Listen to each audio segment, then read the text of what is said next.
sujet de ce soir, c'est un sujet qui est important par évidemment la problématique qui sous-tend. Peut-on limiter les risques portés par la dette publique?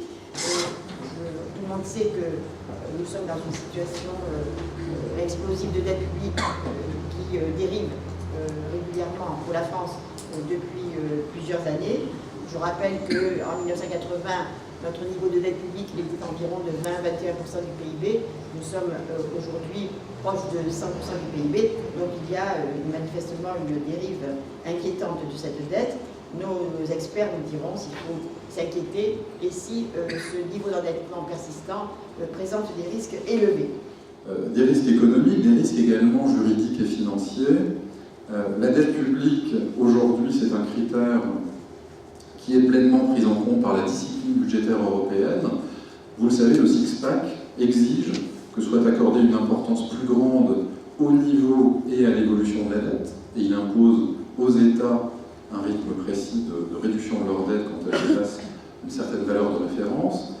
Et aujourd'hui, lorsqu'un État méconnaît ces contraintes, il peut tout à fait être mis en procédure, être placé sous procédure de déficit excessif, alors même que son déficit public au sens étroit du terme ne n'atteindrait pas 3% du PIB.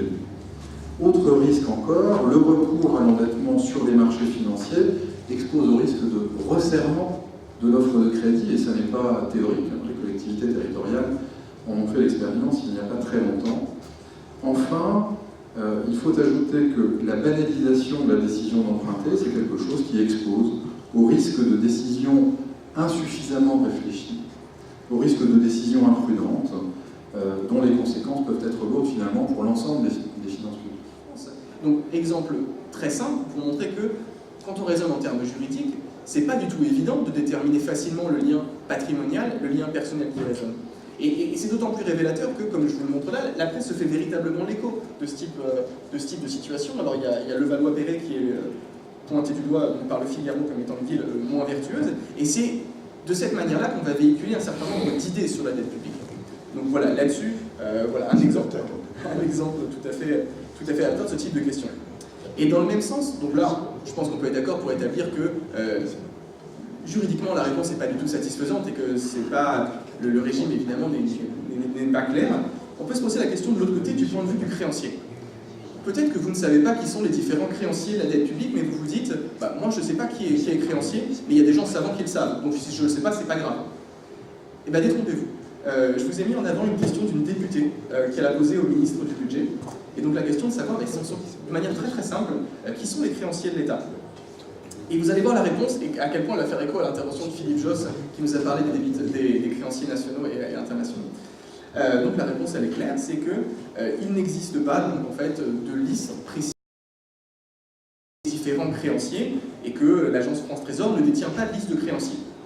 Une grande partie de l'accroissement de la dette depuis 2008, c'est parce que l'État a sauvé l'économie. Il ne faut quand même pas oublier ça, que les États ont sauvé l'économie en collaboration avec les banques centrales.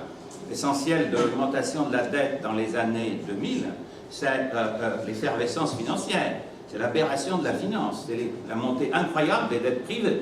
Et la dette publique est venue, si vous voulez, sauver les dettes privées. Donc il va falloir distinguer les dettes qui viennent du processus de gestion budgétaire, de celles qui résultent des guerres et de celles qui résultent des crises financières. Et vous voyez en particulier, si vous prenez la dernière ligne, les slides de la dernière ligne, de ce qui se passe, qui correspond au taux d'intérêt, ce qui se passe sur la période à partir de 1980, mais la différence énorme entre ce qui se passe à partir de 1980 et ce qui se passe avant. Avant, vous avez des taux d'intérêt qui permettent de faire baisser la dette, vous avez les petits bâtons sont tous négatifs, et à partir de 1980, ils sont tous positifs et de plus en plus élevés jusqu'à 2010, 2005. Et donc ça veut dire qu'il y a eu un changement fondamental du régime de croissance qui a été un élément décisif dans le processus, si vous voulez, d'endettement. Il ne faut pas confondre le marché primaire et le marché secondaire en ce qui concerne les dettes, et en particulier les dettes publiques. Le marché primaire, c'est le marché de l'émission. Et celui-ci est géré par l'agence France Trésor, comme ça a été dit. Et la Banque de France dans ce domaine est simplement un teneur de compte, puisqu'elle tient le compte de l'État et sur l'ensemble des opérations de l'État, et dans ce cadre-là, elle tient également le compte de l'Agence France Trésor, mais c'est elle, donc c'est la direction du Trésor et le ministre de l'économie qui décide de la politique d'emprunt et donc du financement de la dette publique, des 200 milliards dont on a parlé tout à l'heure.